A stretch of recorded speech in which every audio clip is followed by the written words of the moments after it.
Bugün sizlerle birlikte kayıp Malezya uçağına doğru bir yolculuğa çıkıyoruz. 8 Mart 2014, Malezya Hava Yolları'na ait 370 sefer sayılı uçak Kuala Lumpur'dan Pekin'e gitmek üzere havalandı. Ancak bir daha asla varış noktasına ulaşamadı. 239 yolcu ve mürettebat bu gizemli olayın ardındaki teorilere ve araştırmacıların bulgularına göz atacağız.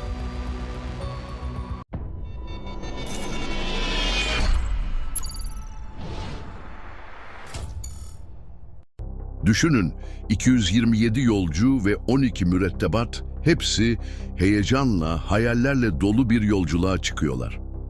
Pekin'e doğru yola çıkarken bir şeyler ters gidiyor. Uçak havalandıktan sadece 40 dakika sonra Malezya hava sahasından çıkarken birdenbire radarlardan kayboluyor. İşte o an gizem perdesi aralanıyor ve tüm dünya nefesini tutuyor. Uçakla son iletişim Vietnam hava sahasına girerken gerçekleşiyor. Kısa bir mesaj ve rutin bir anons, sonra sessizlik. İşte bu noktada akıllara ilk gelen şey teknik bir arıza oluyor. Ancak uçağın deneyimli pilotları herhangi bir sorun yaşamadıklarını belirtiyorlar. Peki o zaman ne oldu? Uçak neden rotasından saptı ve nereye gitti? İşte bu sorular yıllardır araştırmacıların ve ailelerin uykusunu kaçırıyor. Malezya, Vietnam, Çin ve diğer ülkelerden oluşan devasa bir arama kurtarma ekibi kuruluyor.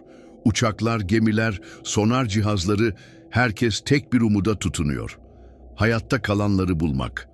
Ancak günler haftalar aylara dönüşürken umutlar da yavaş yavaş tükeniyor. Arama çalışmaları sırasında Hint Okyanusu'nda bazı enkaz parçaları bulunuyor. Ancak bu parçalar uçağın akıbeti hakkında kesin bir bilgi vermiyor. Peki ya kara kutusu, uçağın gizemini çözebilecek o kayıt cihazı nerede? Bu sorunun cevabı halen bilinmiyor. İşte bu soru komplo teorilerini de beraberinde getiriyor. Bazı uzmanlar uçağın bilinçli olarak rotasından saptırıldığını ve bilinmeyen bir yere indirildiğini iddia ediyor. Bu teoriler uçağın kayboluşunu daha da gizemli hale getiriyor.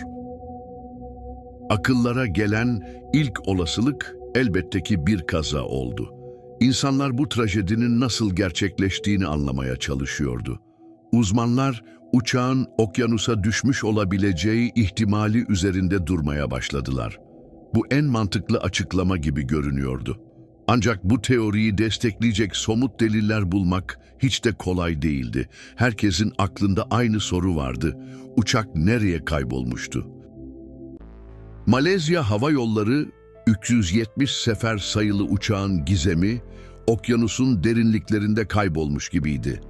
Bu derinlikler sırlarını kolayca açığa vurmuyordu. Arama ekipleri aylarca Hint Okyanusu'nu karış karış taramaya devam etti. Sonar cihazları, sualtı robotları, dalgıçlar ve her türlü teknoloji kullanıldı. Her türlü imkan seferber edildi.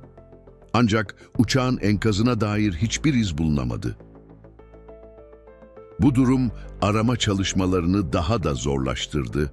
Bu durum düşme teorisini destekleyenleri bile şüpheye düşürmeye başladı. Herkes başka bir açıklama arayışına girdi. Bazı uzmanlar uçağın okyanusa düşmüş olsa bile enkazının akıntı ve rüzgarlar nedeniyle çok uzaklara sürüklenmiş olabileceğini öne sürdüler. Bu aramayı daha da karmaşık hale getirdi. Hatta bazıları enkazın Afrika kıyılarına kadar ulaşmış olabileceğini bile iddia etti. Bu iddialar yeni bir umut ışığı yaktı. Ancak tüm bu teoriler sadece spekülasyondan ibaretti. Gerçekler hala karanlıktaydı. Yıllar geçtikçe okyanus tabanında yapılan aramalar sonucunda bazı enkaz parçaları bulundu. Bu parçalar bir nebze olsun umut verdi.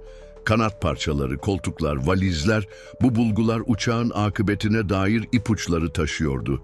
Bu parçaların Malezya Hava Yolları 370 sefer sayılı uçağa ait olduğu doğrulandı. Ancak bu bulgular bile gizemi çözmeye yetmedi. Uçağın tam olarak ne olduğu hala bilinmiyordu. Uçağın kara kutusu hala bulunamadı. Bu kutu tüm soruların cevabını barındırıyor olabilir. Düşme teorisi hala en olası senaryo olarak kabul ediliyor.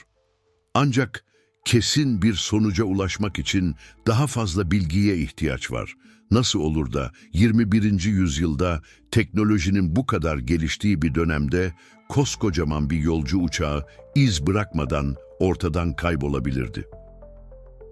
Bu sorunun cevabı birçok kişiyi düşündürmeye başladı. İşte bu soru kaçırılma teorisini gündeme getirdi.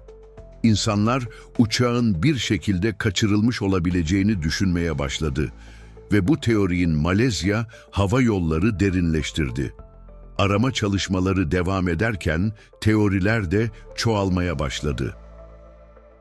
Kaçırılma teorisi, uçağın kasıtlı olarak rotasından saptırıldığını ve bilinmeyen bir yere indirildiğini öne sürüyordu. Bu teori birçok insanın ilgisini çekti peki ama kim neden böyle bir şey yapsındı? Bu sorular teorilerin daha da karmaşık hale gelmesine neden oldu. İşte bu noktada komplo teorileri devreye girdi. İnsanlar farklı senaryolar üzerinde düşünmeye başladı. Bazı teoriler uçağın teröristler tarafından kaçırıldığını ve bir yerlerde rehin tutulduğunu iddia ediyordu. Bu teori birçok kişi tarafından ciddiye alındı. Diğerleri ise uçağın Kuzey Kore gibi bir ülkeye indirildiğini ve yolcuların esir alındığını öne sürüyordu. Bu teori de oldukça popülerdi. Hatta bazıları uçağın uzaylılar tarafından kaçırıldığını bile iddia ediyordu. Bu teori en çılgınca olanlardan biriydi. Elbette bu teorilerin çoğu gerçek olmaktan çok uzak görünüyordu.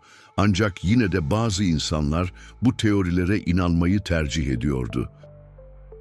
Ancak bazı şüpheli detaylar kaçırılma teorisine olan ilgiyi canlı tutuyordu. Bu detaylar insanların kafasında soru işaretleri oluşturuyordu. Örneğin uçağın transponder adı verilen cihazı uçağın konumunu bildirmek için kullandığı bir sistemdi. Bu cihazın kapatılması birçok kişiyi şüphelendirdi ve bu cihaz uçuş sırasında manuel olarak kapatılmıştı. Bu durum uçağın kasıtlı olarak radarlardan kaybolmak istediği anlamına gelebilirdi. Bu teori birçok kişi tarafından desteklendi. Ayrıca uçağın pilotu hakkında da bazı şüpheler ortaya atılmıştı. Bu şüpheler teorilerin daha da güçlenmesine neden oldu. Pilotun evinde bulunan bir uçuş simülatöründe Hint Okyanusu'nda uzak bir adaya iniş yaptığına dair veriler bulunmuştu. Bu veri kaçırılma teorisini destekleyen en önemli kanıtlardan biriydi. Mantıklı açıklamaların yetersiz kaldığı noktada insan zihni kaçınılmaz olarak doğaüstü olana yöneliyor. İşte Malezya Hava Yolları 370 sefer sayılı uçağın gizemi de bu tür teorilerin ortaya çıkmasına zemin hazırladı. Uçak gökyüzünde açılan bir portal tarafından mı yutuldu? Yoksa Bermuda, şeytan üçgeninin gizemli gücü mü devreye girdi? Bermuda şeytan üçgeni teorisi, Atlantik Okyanusu'nda yer alan bu bölge birçok gemi ve uçağın gizemli bir şekilde ortadan kaybolduğu iddia edilen bir alan olarak biliniyor. Bazı insanlar Malezya Hava Yolları 370 sefer sayılı uçağının da bu bölgenin kurbanı olduğunu düşünüyor. Elbette bilim insanları Bermuda şeytan üçgeninin gerçek bir fenomen olduğunu kabul etmiyor. Bu bölgede meydana gelen kayıpların çoğunlukla insan hatası, ani hava değişiklikleri veya teknik arızalardan kaynaklandığını belirtiyorlar. Ancak bu açıklamalar bazı insanların komplo teorilerine olan inancını sarsmaya yetmiyor. Doğaüstü olay teorileri, Malezya Hava Yolları 370 sefer sayılı uçağın gizemini çözmek için gerçekçi bir yaklaşım sunmuyor.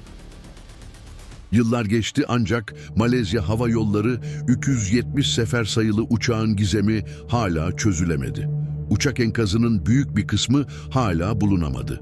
Kara kutu hala kayıp ve 239 yolcu ve mürettebatın aileleri hala cevap bekliyor.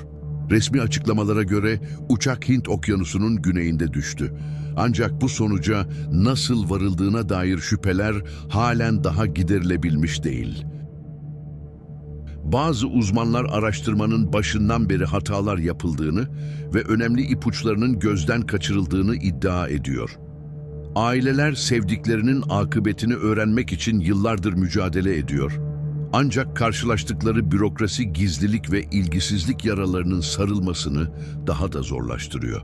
Malezya Hava Yolları 370 sefer sayılı uçağın gizemi, havacılık tarihinin en büyük gizemlerinden biri olarak kalmaya devam ediyor.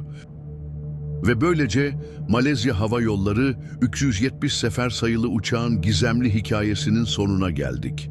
Peki ya siz ne düşünüyorsunuz? Bu uçağa gerçekten ne oldu? Yorumlarda kendi teorilerinizi ve düşüncelerinizi benimle paylaşın. Her bir yorum bu gizemi çözmeye bir adım daha yaklaşmamızı sağlayabilir.